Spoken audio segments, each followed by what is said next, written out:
Shalom Bapak Ibu Jemaat Tuhan, apa kabar hari ini? Luar biasa, amin.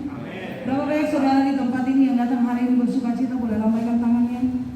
Puji Tuhan, semua bersuka cita, amin. Mari kita siapkan hati kita untuk kita datang di hadapan Tuhan. Bapak, kami mengucap syukur buat hari yang indah, buat waktu yang Tuhan beri atas setiap kami. Kami ada sebagaimana kami ada, kami sehat, kami kuat, kami diberkati. Semua karena Tuhan, semua karena kasih setia Tuhan yang tidak berkesudahan di dalam kehidupan kami, pribadi lepas pribadi,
kembali kita akan siapkan hati kita untuk kita akan mendengarkan kebenaran firman Tuhan. Bapak berbicara bagi kami jemaat. Sampaikan yang menjadi pesan Tuhan siang hari ini lewat hamba-Mu. Jawab setiap pertanyaan kami Tuhan lewat kebenaran firman-Mu. Berikan kami jalan, berikan kami hikmat. Biar setiap langkah kehidupan kami mengandalkan firman-Mu. Kami mengandalkan Tuhan dalam hidup kami yang selalu bekerja tanpa batas bagi kami. Karena kami sangat tahu satu hal, apapun yang terjadi dalam hidup kami, semua ada di dalam agendanya Tuhan. Engkau berperkara bagi kami Tuhan. Sampaikan pesan-Mu pada siang hari buat kami semua.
sabda Tuhan, dan semuanya akan tergenapi dalam hidup kami ya Bapa. Tidak ada yang tidak mungkin, semuanya akan terjadi di dalam hidup kami. Biarlah Tuhan kami mau siap untuk melangkah bersama dengan Engkau. Semakin hari semakin dekat dengan rencana-Mu ya Bapa. Terima kasih Tuhan Yesus, hanya di dalam nama-Mu kami akan siap mendengarkan firman-Mu. Kami sudah berdoa dan mengucap syukur. Haleluya. Amin. Jemaat boleh duduk kembali. Shalom. Apa kabar hari ini? Luar biasa. Boleh lihat kiri kanannya, katakan, kamu luar biasa gak? Kita percaya di dalam Tuhan semuanya luar biasa. Amin. Ya, saat ini saya membawakan firman Tuhan seperti tema yang sebulan ini yang kita bawakan, yaitu melangkah dengan kepastian. Ini agak buram, gak apa-apa ya. Oke? Ya, melangkah dengan kepastian. Kalau minggu kemarin kita sudah belajar bagaimana kita boleh beriman, bagaimana kita harus melangkah dengan Tuhan, dan bagaimana janji Tuhan itu tergenapi di dalam hidup kita. Mari sama-sama kita mau belajar sekali lagi di dalam bulan ini, di dalam minggu yang terakhir kita mau belajar bagaimana kita mau melangkah dan bagaimana kita belajar dari satu tokoh Alkitab yang bisa kita teladani untuk kita melangkah di dalam Tuhan. Yuk kita buka di dalam Ibrani 11 ayat 8 sampai 12. Ibrani 11 ayat yang ke-8 sampai ayat yang ke-12 Bapak Ibu. Nanti ayat yang ke-8, ayat yang genap saya yang baca, ayat yang ganjil 9, 11 itu Bapak Ibu yang baca, dan ayat yang ke-12 kita sama-sama baca bareng-bareng ya. Ibrani 11 ayat 8 sampai 12, demikianlah firman Tuhan ayat yang ke-8. Karena iman Abraham taat ketika ia dipanggil untuk berangkat ke negeri yang akan diterimanya menjadi milik pusakanya, lalu ia berangkat dengan tidak mengetahui tempat yang ia tuju. Ayat yang ke-9. Karena ia yang pertama yang dijanjikan itu seolah-olah di suatu tanah asing, dan di situ ia tinggal ketemu dengan Ishak dan Yakub yang turun menjadi ahli waris janji yang satu itu. Sebab ia menanti-nantikan kota yang mempunyai dasar, yang direncanakan dan dibangun oleh Allah. Ia juga dan Sarah beroleh kekuatan untuk menurunkan anak cucu, walaupun usianya sudah lewat, karena ia menganggap dia yang memberi janji itu setia. Ayat yang ke-12 kita baca sama-sama. 1, 2, 3. Itulah sebabnya maka dari satu orang, malahan orang yang telah mati pucuk, terpancar keturunan besar seperti bintang di langit dan seperti pasir di tepi laut yang tidak terhitung banyaknya. Bapak Ibu, kalau misalnya ngomongin tentang Abraham, mungkin semuanya udah tahu ya, bagaimana dulu di sekolah minggu kita belajar tentang iman Abraham kepada Tuhan. Dan Ibrani 11 ayat yang ke-8 sampai 12 ini merupakan salah satu singkat cerita dari kejadian. Kejadian itu banyak ya, tentang Nuh, bagaimana dia membuat bahtera, habis itu Tuhan melenyapkan semua manusia kecuali keluarganya Nuh. Terus habis itu lahirnya Abraham, dari Abraham lahirlah keturunan-keturunannya. Jadi di dalam Ibrani 11 ini merupakan cerita pendek atau kesimpulan dari ceritanya Abraham. Nah, apa sih yang sebenarnya Tuhan janjikan kepada Abraham? Yang pertama, Tuhan tuh menjanjikan bukan cuma sekedar keturunan Bapak Ibu. Abraham dijanjikan tanah Kanaan. Kalau dikatakan di dalam Kejadian 12 dikatakan, keluarlah dari bangsamu. Dulu bangsanya Abraham adalah Ur-Kasdim.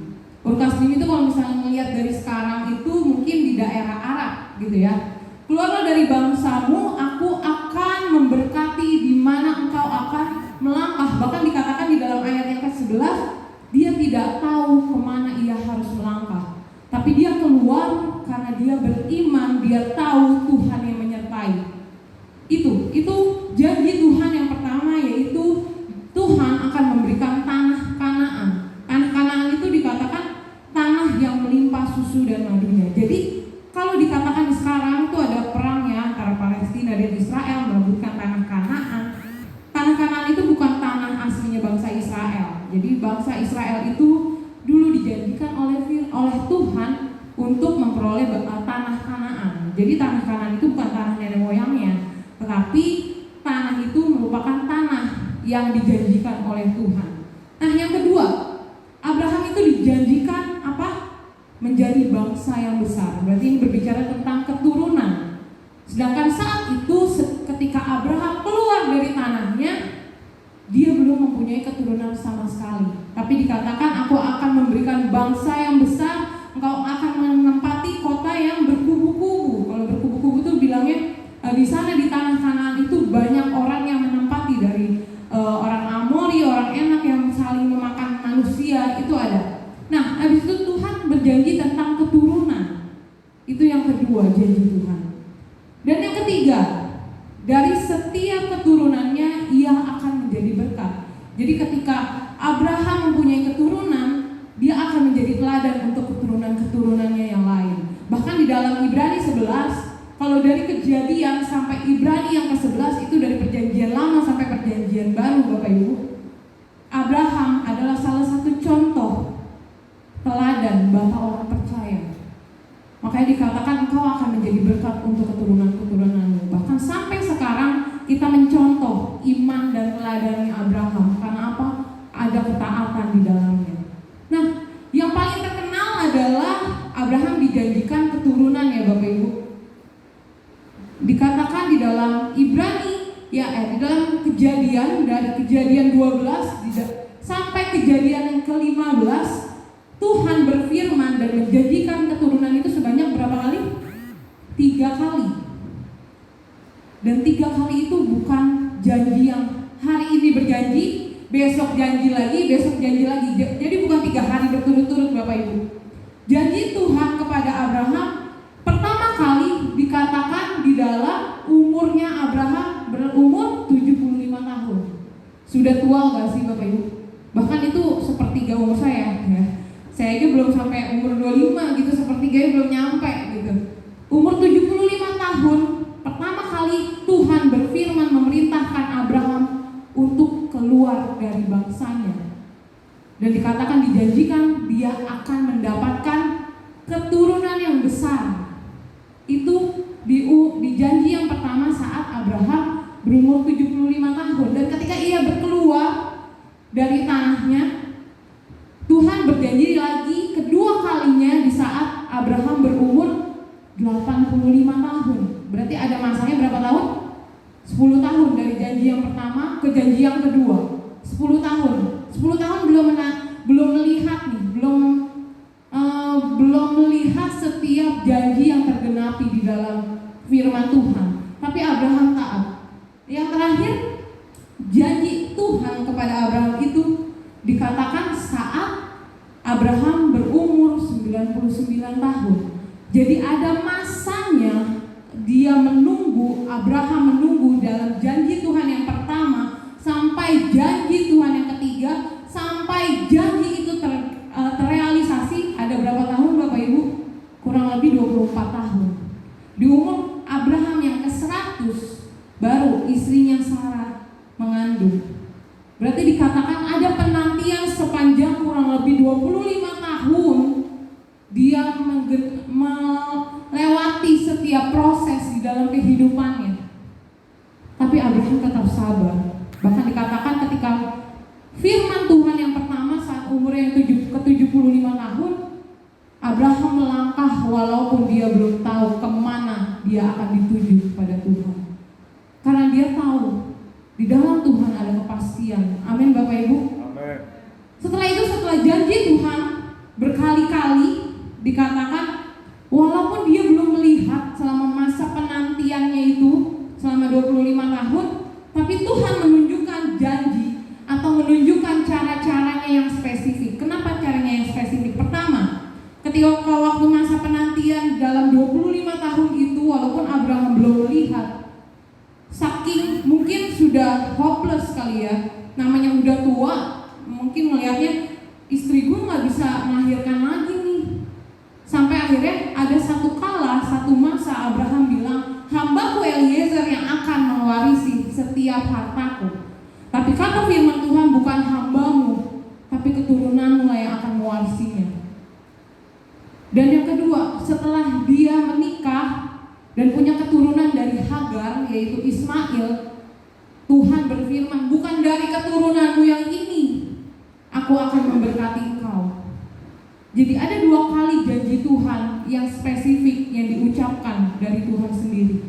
Yang pertama, bukan Eliezer, bukan hambamu sendiri yang akan mewarisinya, bukan anakmu Ismail yang akan mewarisi setiap harta bendamu atau akan menjadi bangsa yang besar, tapi dari keturunanmu yang lain, yaitu Ishak. Di umur yang ke-100 tahun baru janji itu tergenapi, saat Sarah berumur 90 tahun. Mungkin sebagai manusia itu nggak mungkin ya Bapak Ibu, ngelihatnya cewek udah menopause, nggak mungkin bisa hamil lagi, nggak bisa menghasilkan keturunan lagi. Tapi ketika dia melangkah bersama Tuhan, ada kepastian di dalam janji Tuhan itu akan tergenapi, walaupun secara kasat mata bagi manusia itu nggak mungkin. Selanjutnya, apa respon Abraham, Bapak Ibu? Apa respon Abraham? Abraham itu percaya. Dikatakan di dalam firman Tuhan, di dalam Ibrani yang 11 ayat yang ke-8. Karena iman Abraham taat. Jadi ada iman dulu baru taat. Karena iman Abraham taat, karena iman Abraham taat, ketika ia dipanggil untuk berangkat ke negeri yang akan diterimanya menjadi milik pusakanya, lalu ia berangkat dengan tidak mengetahui tempat yang ia tuju. Jadi ketika Tuhan berfirman, walaupun dia belum melihat, dia percaya, dia beriman. Apa iman itu? Kita mundur sedikit di dalam Ibrani 11 ayat yang 1. Iman adalah dasar dari segala sesuatu yang kita harapkan dan bukti dari segala sesuatu yang tidak kita lihat. Kalau dikatakan di dalam firman Tuhan, tahu ya ceritanya Thomas yang mencucukkan tangannya ke mencucukkan jarinya ke tangannya Tuhan, baru dia percaya. Itu bukan iman. Iman adalah walaupun kita diperhadapkan dengan masalah, walaupun kita diperhadapkan dengan rintangan, walaupun kelihatannya masalah itu bertubi-tubi, tapi kita punya harapan, kita punya kekuatan, dan kita punya keteguhan kalau bersama Tuhan semuanya pasti tergenapi. Itu iman. Iman adalah segala sesuatu yang kita harapkan tapi belum kita lihat. Dan itu iman Abraham. Dan setelah beriman, respon Abraham kemudian taat. Di dalam Kamus Besar Bahasa Indonesia dikatakan apa sih pengertian taat? Taat adalah tindakan iman yang disertai dengan rasa tunduk, hormat, dan setia. Kalau tunduk berarti kayak kita tunduk kepada pemerintah karena kita takut dihukum, gitu ya. Itu tunduk. Kalau hormat berarti kita tahu, berarti orang yang kita lakukan perintahnya itu kedudukannya lebih tinggi dari kita. Itu hormat. Dan kalau setia berarti ada perlakuan, ada tindakan yang dilakukan berulang-ulang, itu setia. Jadi kalau namanya taat adalah tindakan iman yang disertai dengan tunduk, hormat, dan setia. Dan Abraham melakukannya ini karena iman Abraham taat. Jadi kita nggak bisa bilang gue taat sama Tuhan tapi kita nggak beriman. Gue taat sama perintahnya Tuhan tapi gue nggak percaya janjinya Tuhan, masih ragu-ragu. Nggak bisa juga kita bilang saya beriman kepada Tuhan tapi kita nggak taat. Iman dan ketaatan itu adalah satu kesatuan, Bapak Ibu. Ketika kita percaya, kita melakukan apa perintahnya Tuhan walaupun kita belum melihat. Itu imannya Abraham. Dan sebelum Abraham memiliki keturunan, Bapak Ibu, di dalam keturunannya yang dijanjikan Tuhan yaitu Ishak, selama 25 tahun itu dia berproses, Bapak Ibu. Enggak serta-merta 25 tahun Abraham menunggu, hari ini saya belum lihat janji Tuhan. Ya udah besok duduk-duduk dulu, ngopi dulu, mungkin main internet dulu belum ada lah ya, main TikTok nggak mungkin, nggak ada. Selama 25 tahun dia berproses, Bapak Ibu. Apa prosesnya? Yang pertama dia harus mengalahkan raja-raja di timur. Karena dikatakan dia kan menjadi pendatang. Tanahnya itu bukan tanah yang kita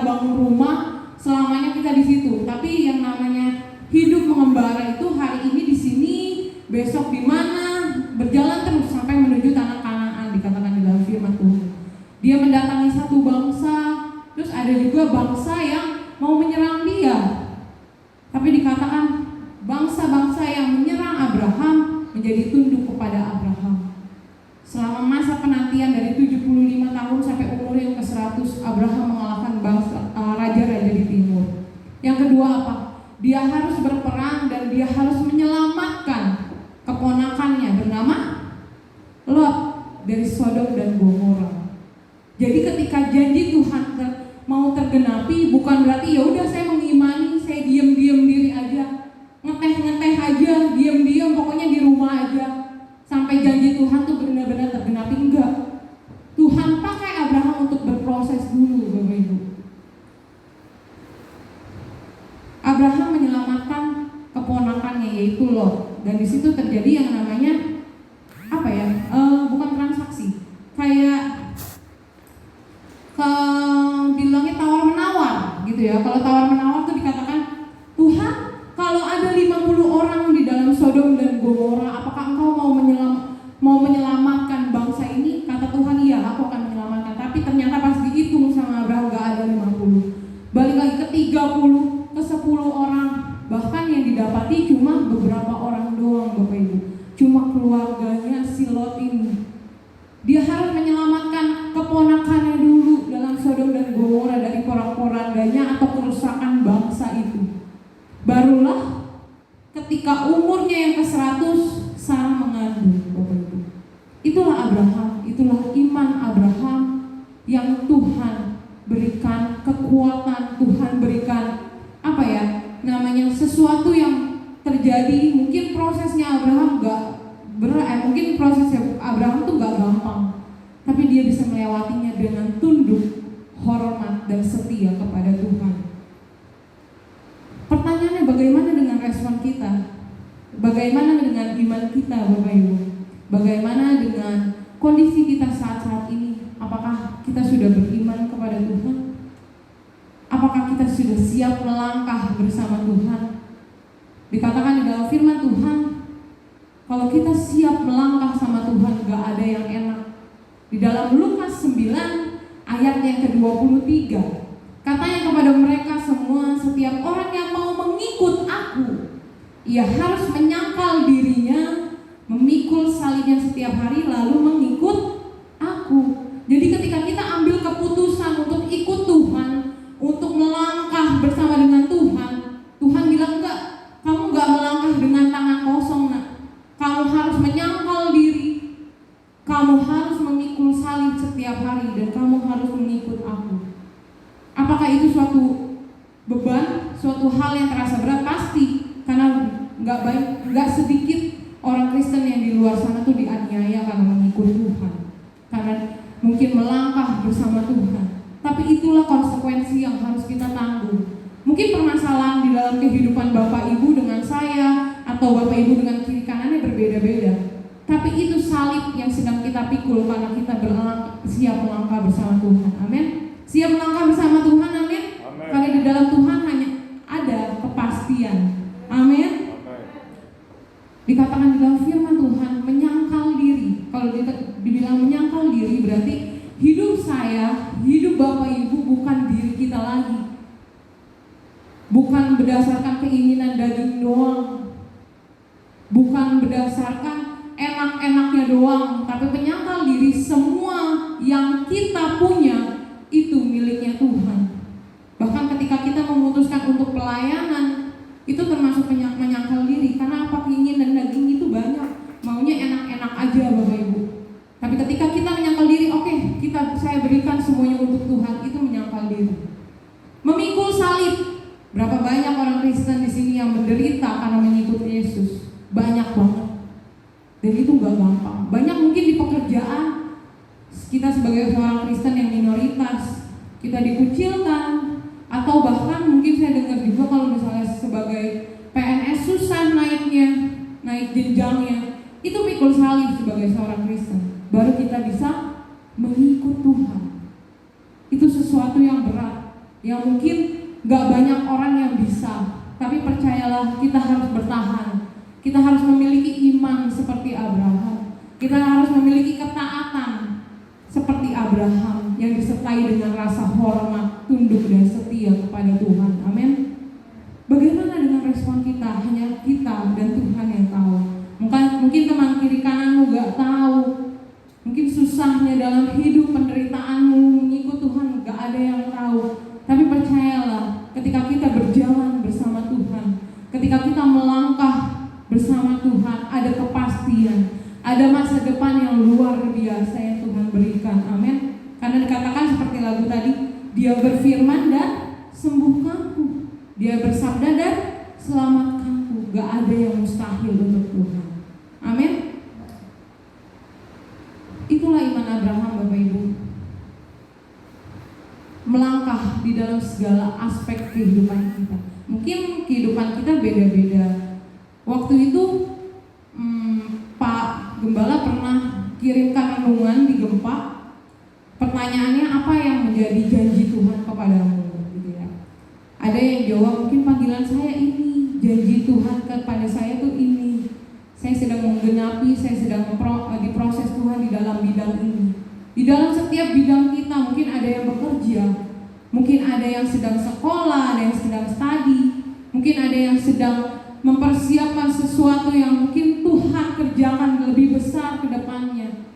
Tetap melangkah bersama Tuhan, karena hanya di dalam Tuhanlah yang memiliki kepastian. Di dalam Yesaya 55, Bapak Ibu, Yesaya 55 ayat yang ke-11 sampai yang ke-12 dikatakan di dalam firman Tuhan, demikianlah firman-Ku yang keluar dari mulut-Ku, ia tidak akan kembali dengan sia-sia, tetapi ia melaksanakan apa yang Ku kehendaki dan akan berhasil dalam apa yang Kusuruhkan kepadanya. Jadi ketika firman Tuhan, janji Tuhan kepada kita pribadi lepas pribadi itu terlalu spesifik. Ketika kita disuruh menunggu janjinya Tuhan, kita menanti janji Tuhan. Percayalah, ketika kita beriman dan ketika kita taat, dikatakan apa? Tidak akan kembali sia-sia. Dia akan melaksanakan, dia akan terrealisasikan sesuai dengan rencananya Allah.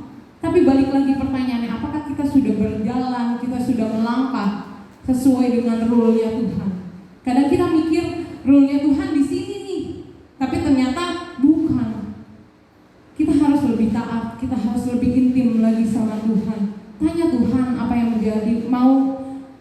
menjadi kemauannya Tuhan, apa yang mau Tuhan genapi dalam hidup kita. Mungkin di dalam bidang pekerjaan, mungkin di dalam keluarga, mungkin di dalam masa depan. Tuhan berjanji ini dan itu terlalu banyak, Bapak Ibu. Tapi percayalah, ketika kita memegang teguh setiap janjinya Tuhan, Dia tidak akan kembali dengan sia-sia. Karena hanya Tuhanlah, hanya di dalam Tuhanlah pemilik kepastian. Amin. Satu kesaksian, Bapak Ibu. Mungkin saya sudah lama mau bersaksi. Sebulan yang lalu, papa saya keluar dari rumah sakit tanggal 27 Februari. Makanya bulan lalu harusnya saya khotbah membawakan firman di sini, tapi nggak bisa karena masih rawat papa saya. Jadinya Bang Abed yang gantikan. Jadi singkat cerita gini, Bapak Ibu, pengalaman saya melangkah bersama Tuhan. Papa saya itu sakit, jadi sebenarnya sudah sering saya lihat papa saya itu batuk-batuk gitu kan, muntah darah pagi-pagi gitu kan. Akhirnya ke dokter, sudah rutin Bapak Ibu, rutin sebelum ada COVID itu sudah rutin ke dokter, sudah cek ini itu.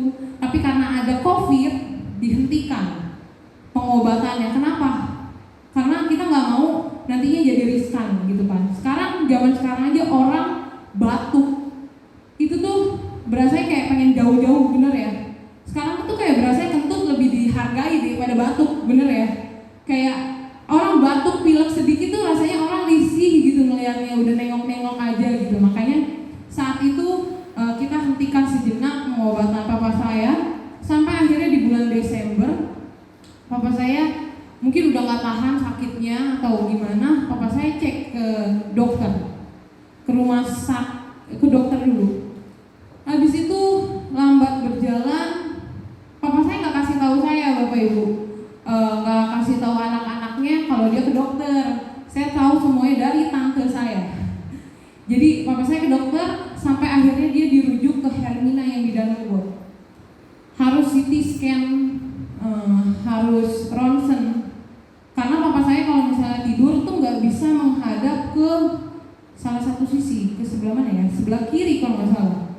ke sebelah kiri, karena ternyata pas di ronsen paru-parunya itu berlendir, paru-parunya itu berkerak dan ada yang bolong, paru-paru sebelah kiri. Jadi kalau misalnya tidur sebelah kiri ketindian tuh paru-parunya, jadi nggak bisa tidur ya telentang aja kalau nggak ke sebelah kanan gitu. Dan akhirnya ronsen ternyata harus ambil tindakan operasi. Waktu itu papa saya nggak berani bilang ke saya, jadi apa-apa curhatnya ke tante saya. Karena papa saya bilang lewat tante saya, jangan kasih tahu Fanny, karena Fanny tahun ini mau menikah, perlu banyak uang dan lagi banyak yang harus diurusin. Tapi semuanya saya tahu gitu loh, karena abis itu tante saya cerita ke saya. Desember mulai berobat lagi, mulai rutin ke rumah sakit setiap minggu. Di bulan Januari papa saya melalui yang namanya CT scan, ronsen, MRI. Kalau MRI itu berarti satu badan dimasukin ke tabung gitu ya. Dan baru ketahuan jantungnya sehat, puji Tuhan. Gak ada penyakit dalam atau internis, itu gak ada. Cuma paru-parunya berkerak, berlendir dan bolong-bolong karena dulu papa saya pernah merokok dan perokok hebat waktu masa mudanya. Sudah berhenti di tahun 2007 atau 2009, udah berhenti lama. Tapi percayalah konsekuensinya baru ditanggung tahun ini Bapak Ibu. Kayak Bapak Ibu yang punya teman, yang punya keluarga masih merokok, bilang berhenti ngerokok. Mungkin engkau nggak ngerasainnya sekarang, tapi nanti. Dan yang akan susah bukan engkau doang, percaya deh. Anak engkau, keturunan lo akan susah gitu loh. Dan akhirnya udah dicek internis, paru-paru, semuanya. Memutuskan untuk operasi besar. Harusnya operasi itu berjalan di awal Februari, mau mendekati Imlek. Tapi papa saya bilang enggak dulu deh, jangan pas mau Imlek, karena waktu itu mau ketemu sama keluarganya Handi gitu loh. Akhirnya operasi berjalan di tanggal 18 Februari. Tanggal 17 saya mengajukan WFH ke bos saya, dan puji Tuhan, Tuhan izinkan melalui bos saya, ya udah nggak apa-apa, kamu bawa pulang semua data, kamu bawa pulang semua laptop, apapun yang untuk kamu penunjang kerja kamu. Saya ke rumah sakit, saya kerja sambil kerja, bawa laptop, bawa semua data-data sambil nungguin papa saya. Papa saya dioperasi Bapak Ibu, paru-paru sebelah kirinya. Kalau orang normal mungkin bisa bernafas, menghirup nafas, paru-parunya bisa mengembang 100%. Tapi papa saya dikatakan cuma 50% sebelah kirinya, karena katanya sudah rusak parah. Dan akhirnya dioperasi. Operasinya berjalan jam 2, harusnya sampai jam 4 doang, 2 jam dikatakan sama dokter. Tapi sampai jam 9 malam nggak keluar-keluar Bapak Ibu. Itu deg-degan gak sih kalau misalnya orang lagi nungguin gitu kan, mau ditinggal takutnya nanti ada suster yang ngomong, mau ngapa-ngapain juga gak enak, kita udah bingung aja kan. Dan kata dokter di awal sebelum operasi, papa saya bisa pulang di 5 hari setelah operasi. Ya udah dong, kita santai. Saya juga minta izinnya cuma seminggu WFH gitu kan. Setelah berjalan hari kedua setelah operasi, kateter untuk buang air kecil dan infus itu udah dilepas. Kita udah seneng dong ya, udah kayak wah bentar lagi pulang, besok pulang gitu kan. Tapi pas hari ketiga dokternya bilang masih belum bisa. Walaupun kateter dan infusnya udah dilepas, jadi ada 2 jahitan belakang dan di dadanya. Yang di dadanya itu ditaruh selangnya itu dalam dan ada drigen pengukurnya. Waktu hari pertama operasi keluar cairan darah bekas operasi 600 cc. Hari kedua 400 menurun. Kita kira ya udahlah besok pulang gitu kan. Besok pulang, ketika kita rasanya tuh kayak udah melihat gitu janji Tuhan, ya udah 5 hari gitu. Tapi ternyata hari kelima darah yang keluar itu masih banyak. Bahkan yang harusnya pulang malam itu papa saya harus transfusi darah 1 kantong. Karena apa? HB-nya katanya turun. HB normal itu 13 sampai 17, papa saya cuma 9. Jadi harus transfusi darah malam itu.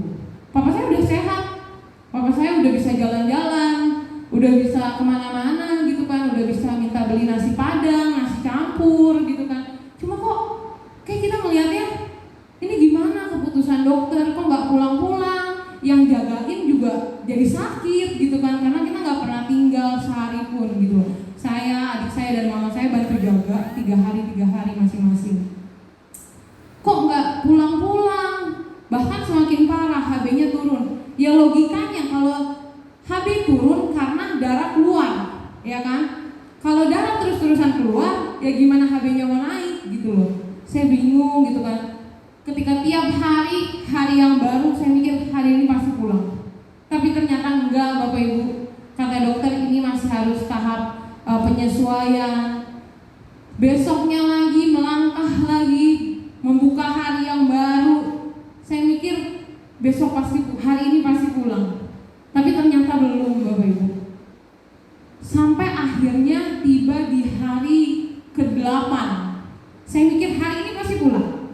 Karena darahnya udah 100 cc doang. Karena kata dokter kalau di bawah 100 cc udah bisa pulang. Hari ini pasti pulang. Ternyata dokternya nggak datang hari itu, Bapak Ibu.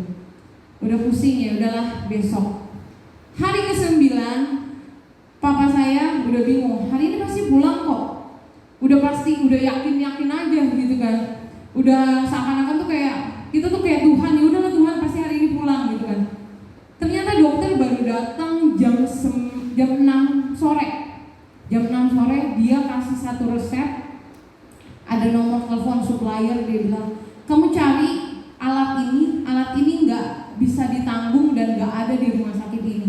Kalau kamu ketemu sama suppliernya, ini nomor telepon yang saya kasih. Kalau hari ini atau besok pagi kamu bisa ketemu alatnya, besok juga saya pasang, papa kamu pulang. Dia bilang gitu. Tadinya udah seneng dong ya kan. Yaudah saya hubungin gitu kan. Pas dihubungin orangnya, udah tahu harganya karena nggak ditanggung rumah sakit, lumayan mahal Bapak Ibu. Dan ada 2 kejadian yang cukup drama di situ. Udah malam gitu kan, hari Jumat juga. Saya hubungin dong, Pak ada gak alatnya yang mau dipasang, papa saya bener-bener butuh. Karena saya bukan dari pihak rumah sakit, saya dari pasien yang benar-benar butuh alatnya gitu kan. Terus ternyata bapaknya ini, si suppliernya ini yang bilang, yang ada alatnya, dia bilang gini, biasanya saya selalu stok barangnya itu di rumah, tapi hari ini saya lagi gak ada di rumah dan barangnya pun gak ada di rumah. Hari ini hari Jumat, besok weekend kantor tutup. Kalaupun ada, alatnya gak ada di daerah Jakarta gitu. Saya udah bingung dong, ini gimana ya gitu loh. Jadi kalau misalnya besok weekend, kemungkinan alatnya baru akan ada Senin, berarti dipasang Selasa, pulang Selasa, makin lama lagi gitu loh saya mikirnya. Akhirnya saya bilang ke dokternya, dok ini alatnya tuh gak ada di Jakarta dan gak ada di rumahnya, stoknya lagi kosong. Dokternya dengan kasih Tuhan, dengan mungkin Tuhan menggerakkan hatinya, dokternya bilang, ya udah sini saya yang hubungin. Saya nggak tahu caranya gimana, dokter keluar sebentar, dokter telepon dan akhirnya bilang, kamu akan dikasih nomor kontak supplier yang baru, kemungkinan ada gitu. Dan ternyata ketika saya hubungin, dia bilang ada, tapi alatnya ada di Bekasi gitu. Saya nggak mungkin dong jalan ke Bekasi udah malam jam 6 sore gitu kan. Yaudah saya bilang, ya udah Mbak, saya minta tolong dianterin besok pagi. Pakai gosen nggak apa-apa deh ke rumah sakit Sumber Waras gitu saya bilang. Terus dia bilang gini, oh kalau ke rumah sakit Sumber Waras nggak perlu deh, nggak perlu pakai gosen karena mahal Mbak, lumayan gitu dia bilang. Ya udah saya yang anterin sendiri ke rumah sakitnya.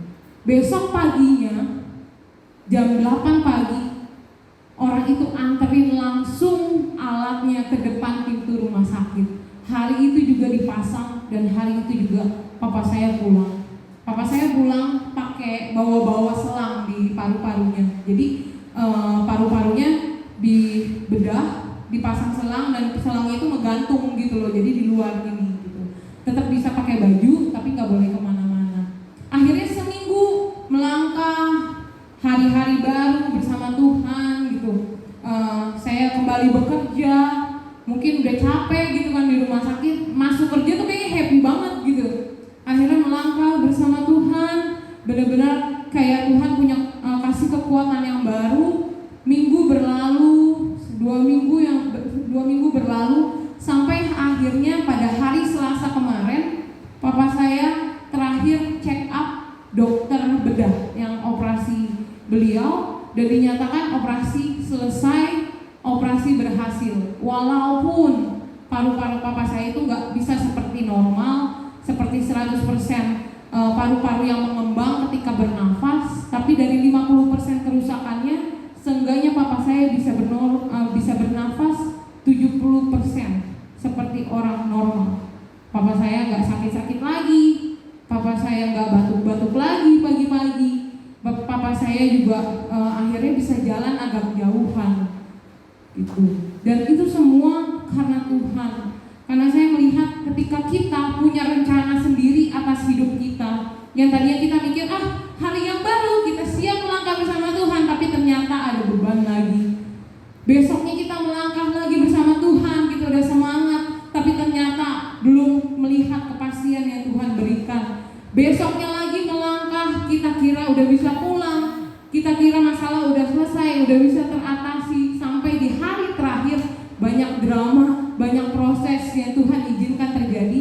Tapi saat itu juga saya melihat kepastian yang dari Tuhan. Dan dinyatakan papa saya sembuh, harus melewati yang namanya check up setiap bulan selama 6 bulan berturut-turut. Dan saya melihat perjalanan kehidupan saya, perjalanan mungkin di tahun yang baru ini, kita baru memasuki bulan yang ketiga mau yang keempat. Saya melihat banyak proses yang Tuhan berikan dalam hidup saya, mungkin di dalam persiapan pernikahan, mungkin di dalam keluarga. Seenggaknya saya jadi lebih dekat sama papa saya gitu loh. Saya jagain beliau, makan disuapin, terus habis itu gantiin pampers apa segala macem gitu loh. Yang tadinya saya mikirnya yaudahlah, orang tua masih kuat, masih bisa sendiri gitu. Tapi ternyata saya bantu, adik-adik saya juga bantu, mama saya bantu. Saya bisa lebih dekat sama keluarga. Walaupun awalnya papa saya bilang gak usah kasih tahu Fanny gitu. Tapi saya mikir ketika saya berbuat baik kepada orang tua, saya pun akan menuai itu dari anak saya. Dan saya sedang menggenapi perjalanan dan prosesnya Tuhan, Bapak Ibu. Bagaimana dengan Bapak Ibu? Mungkin permasalahan Bapak Ibu enggak di dalam keluarga, mungkin di dalam pelayanan, mungkin di dalam pekerjaan, atau mungkin di dalam bidang di dalam pergaulan. Tapi percayalah, Tuhan yang menolong saya adalah Tuhan yang sama yang akan menolong Bapak dan Ibu. Amen. Karena hanya di dalam Tuhanlah si pemilik kepastian itu, Bapak Ibu. Amin. Selanjutnya, kepastian apa sih? Kita tadi udah ngomongin tentang kepastian ini, itu, iman, ketaatan. Kepastian apa yang dijanjikan Tuhan? Tuhan tuh menjanjikan kepastian apa aja sih? Yang pertama, kepastian kesembuhan. Kita baca di dalam Yeremia 30 ayat yang ke-17. Ini yang saya alami sendiri. Yeremia 30 ayat yang ke-17, demikianlah firman Tuhan.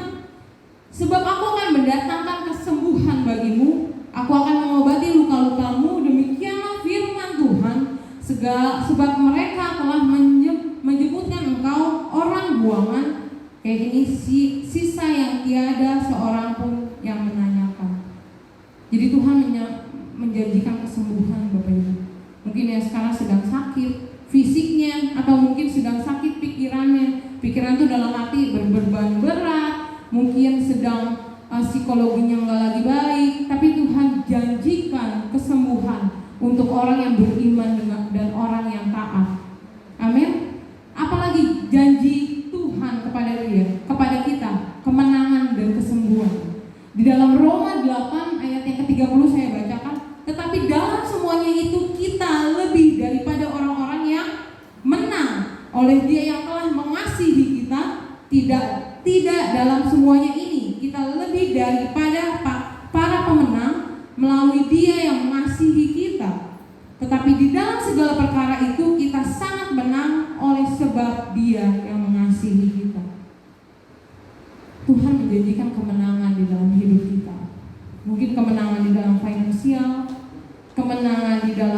bidang kerohanian, kemenangan di dalam segala bidang kehidupan kita yang sangat amat luas.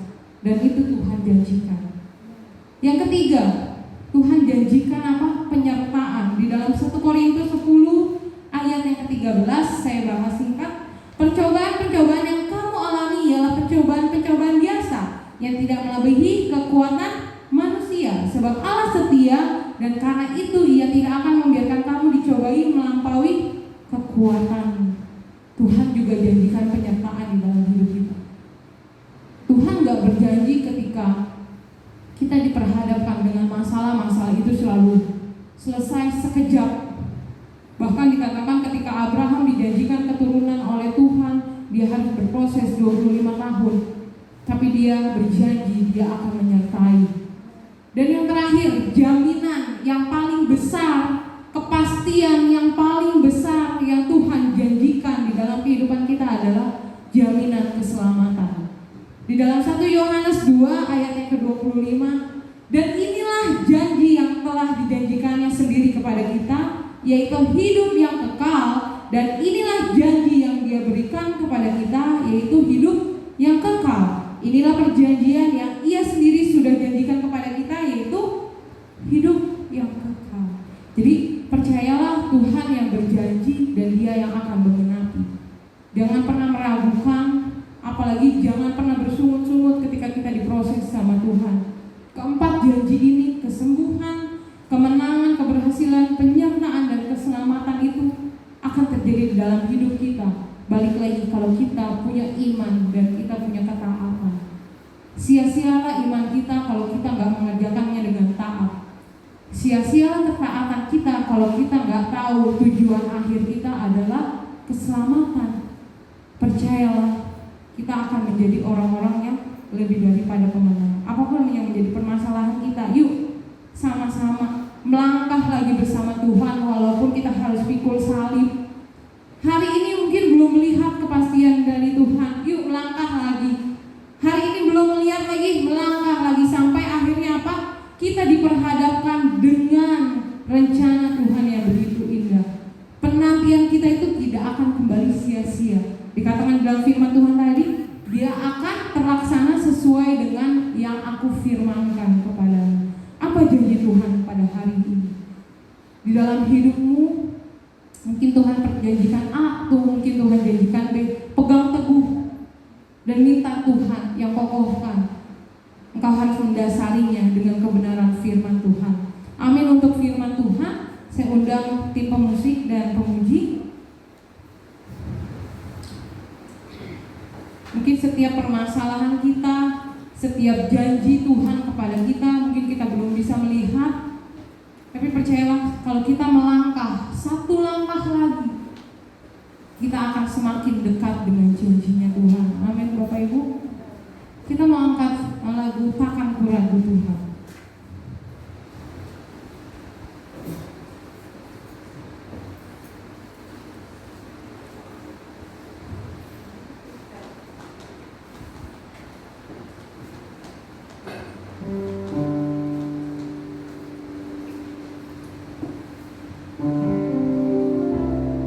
Kami yang selalu punya cara Tuhan untuk menolong setiap hidup kami.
sehari-hari. Nama Tuhan dipuji, nama Tuhan dipermuliakan. Berkati hamba-Mu Tuhan, Fan yang sudah menyampaikan kebenaran firman-Mu, tambahkan lebih lagi pengurapan-Mu, hikmat pewahyuan lewat hamba-Mu Tuhan. Semakin giat bekerja bagi Tuhan, semakin giat melayani Tuhan. Dan apapun yang menjadi pekerjaan di tengah-tengah kehidupannya, Tuhan memberkati. Jadikan anak ini teladan dimanapun dia pergi dan berada. Berkati orang tuanya, berkati keluarganya, berhasil di dalam Tuhan. Terima kasih Bapak yang baik. Sebentar kami akan memberikan korban persembahan. Kecil besar Tuhan memberkati setiap tangan-tangan yang memberikan, bahkan yang belum sempat memberikan, diberkati oleh Tuhan. Berkatilah usaha mata pencarian semua jemaat-Mu di tempat ini. Terima kasih Bapak, kami siapkan hati kami untuk memberi di dalam nama Yesus. Supaya siap memberi, mari bersama katakan amin. Kita akan pujian.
Beribadah di tempat ini, Tuhan Yesus memberkati. Kita diundang kembali beribadah di minggu yang akan datang, di hari yang sama, di jam yang sama, di tempat ini. Selanjutnya konsel untuk minggu ini ada kelas pemuridan di sel masing-masing. Iya, benar. Minggu ini di hari yang ditentukan masing-masing grup akan mengadakan kelas mentoring. Jadi silakan menghubungi mentor masing-masing untuk konsel.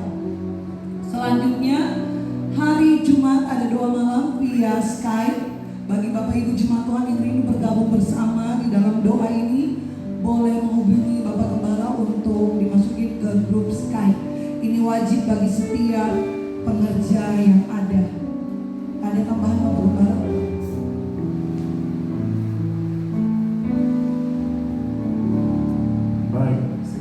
Tambahan Bapak Ibu, segera ibadah minta waktunya sebentar, kurang lebih 5-10 menit.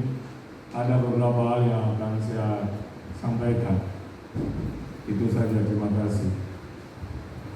Puji Tuhan. Jadi harus menjadi perhatian sebentar setelah ibadah, jangan dulu yang pulang 5-10 menit. Ada penyampaian dari Bapak Gembala. Itu saja, saya undang kita bangkit berdiri. Kita akan segera tutup ibadah kita pada siang hari ini.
kehidupan kami sebagai orang percaya.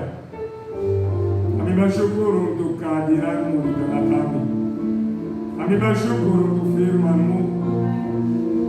Oleh karena itu Tuhan, hamba berdoa secara khusus buat Fanny sebagai hamba Tuhan yang telah dipakai Tuhan pada pagi hari ini untuk memberkati kami dengan pesan firman-Mu.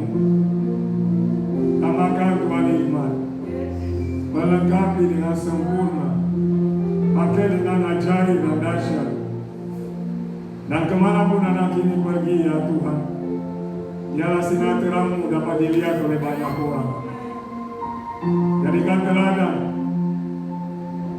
segala kerinduan, hal pernikahan, keluarga. Tuhan buka pintu anugerah. Semua yang dibutuhkan Tuhan sediakan. Berkati jemaat-Mu, khususnya pelayan yang melayani pada hari ini. Gereja tidak dapat memberi apa-apa bagi mereka, tetapi kasih-Mu, kemurahan-Mu, kelimpahan dari Tuhan tercurah bagi setiap orang yang ambil bagian dalam pelayanan. Demikian juga jemaat-Mu yang Tuhan kasihi. Kami berdoa buat bangsa dan negara kami Indonesia. Tuhan terus topang pemerintahan, presiden dan jajaran, dan Tuhan membawa ketentraman bagi bangsa kami. Dan melalui kondisi yang ada, Tuhan memenangkan banyak jiwa. Biarlah nama Yesus satu-satunya nama yang dimuliakan di hari zaman ini. Sebab hanya di dalam Engkau ada kepastian. Kami berdoa juga untuk pelayan-pelayan-Mu, hamba-hamba-Mu yang hari ini tidak dapat beribadah karena pekerjaan, karena kesibukan, karena sakit penyakit, karena halangan. Berkat yang sama yang kami terima, mereka juga terima dari tempat di mana mereka berada. Terima kasih Tuhan, terima kasih. Dan sebelum kami akhiri ibadah kami rindu menerima berkat daripada-Mu. Baiklah saudara, arahkan hatimu kepada Tuhan dan terimalah berkat daripadanya. Tuhan yang menciptakan saudara dan saya, yang mengasihi saudara dan saya, yang telah menebus saudara dan saya, yang telah memanggil saudara dan saya, bahkan yang telah menetapkan saudara dan saya untuk menjadi berkat bagi bangsa-bangsa. Biarlah kasih setianya di dalam nama Yesus Kristus, Allah yang hidup, dan penyertaan Roh Kudus yang ada di dalam saudara hari ini sampai selama-lamanya, memampukan saudara untuk menjadi orang yang beriman melalui ketaatan yang teguh, sehingga saudara tunduk kepada Tuhan, saudara terus setia kepada Tuhan hari ini sampai selama-lamanya. Di dalam nama Bapa, Anak dan Roh Kudus, dalam nama Yesus Kristus Tuhan, saudara diberkati Tuhan bersama, katakan amin.